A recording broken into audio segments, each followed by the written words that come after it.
വന്നിട്ടില്ല ബൈക്കിൽ ബുള്ളറ്റിൽ പോകണ്ടായിരുന്നു. ഞാൻ കേരളശ്ശേരി കണ്ടു. ഞാൻ ടിപ്പർ നിർത്തിയിട്ട് ഇറങ്ങിയിട്ട് കയ്യിൽ കുറച്ച് ചക്കരക്കിഴങ്ങുണ്ട് പിടിച്ച് നിൽക്കുകയാണ്.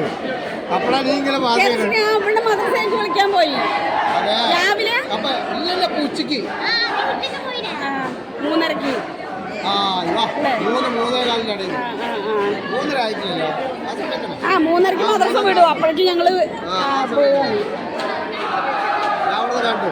ഞാൻ കൈകൊണ്ട് കെട്ടി ഈ ആരെ മറ്റേ എവിടെയോ വന്ന ആൾക്കാരെ കണ്ടിട്ടില്ല.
Sino?